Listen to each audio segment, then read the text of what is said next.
दाखल झाले तर गुन्हे दाखल झाले तर ज्या सरकारला मराठ्यांनीच सत्तेवरती बसवले तर त्या सरकारनं मराठ्यांचे सगळेच राज्यातले गुन्हे मागे घेणं गरजेचं आहे.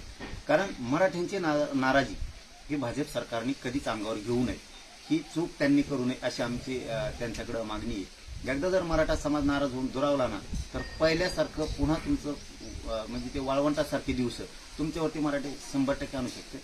आता तुम्ही 8 पैकी 7 मागे घेतले, याबद्दल तुमचं अभिनंदन आहे, चांगलंच केलंय. पण राहिले सुद्धा मागे घ्या, आणखीन तुमचा मराठा समाज अभिनंदन करेल. मराठा आरक्षण आणि हैदराबाद गॅजेटरची अंमलबजावणी करणाऱ्या शासन निर्णयाविरोधात याचिकाचा आढावा घेत स्पेशल काउन्सिलिंगची नियुक्ती केली जाणार आहे असं चांगलं आहे. सरकारनं त्याच्यावरती लक्ष ठेवणंच गरजेचं आहे. कारण पोट दुखणारी यंत्रणा खूप, जे विकृत मानसिकतेचे लोक आहेत ते दुसऱ्याच्या लेकराचं कधी कल्याणच होऊ नये, फक्त त्यांच्याच लेकराचं झालं पाहिजे असे लोक मराठा आरक्षणाच्या विरोधात याचिका टाकतात. पण त्यांचे मनसुबे कधी आम्ही पूर्ण होऊ देणार नाही. आणि सरकारने चांगला निर्णय घेतलाय की मोठमोठाले वकील त्याच्यामध्ये उभा करणार किंवा कायमस्वरूपीचे मोठाले वकील त्याच्यात देणार.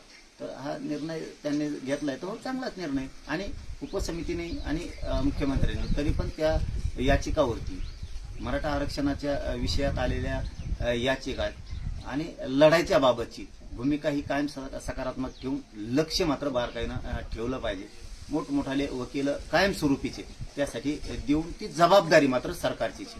हैदराबाद गॅजेटचा काढलेला GR, त्याची केलेली अंमलबजावणी, त्या GR टिकवणं, मराठ्यांना आरक्षण देणं आणि ECBCचं दिलेलं आरक्षण तेही टिकवणं सरकारची जबाबदारी. आंदोलनात मृत्युमुखी पडलेल्या आंदोलकाच्या नातेवाईकांना राज्य सरकारी कंपन्यांमध्ये नियुक्तीचा ठराव घेण्यात देखील निर्देश देण्यात आले आहेत. ठराव का घ्यायला लावले ते हे नाही मला समजलं. परंतु सरकारलाच अधिकार आहे, उपसमितीलाच अधिकार आहे. त्यांनी MIDCचे आणि महावितरणचे जे GR काढू म्हणले होते की मराठा आरक्षणासाठी बलिदान गेलेल्या कुटुंबाला त्याच्यात सुद्धा आपण नोकरी देऊ, तो GR काढून मोकळं व्हायला पाहिजे. त्यांच्याकडून ठराव मागून घेण्याची आवश्यकताच काय पडली मला नाही कळलं. कोणते ठराव मागितलेत हे मला माहित नाही. का जागा किती रिक्त आहेत याचे ठराव मागितलेत, कारण एखादेच कन्फ्युजन पण होऊ शकतं.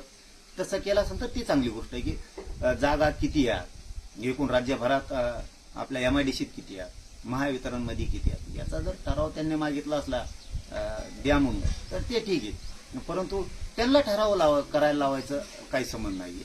राज्य सरकारनं किंवा मंत्रिमंडळाच्या उपसमितीने विखे साहेबांनी उदय सामंत साहेबांच्या माध्यमातून, ऊर्जा खातं ज्यांच्याकडे असेल त्यांच्या माध्यमातून की हे दोनही GR काढायला पाहिजे की मराठा आरक्षणासाठी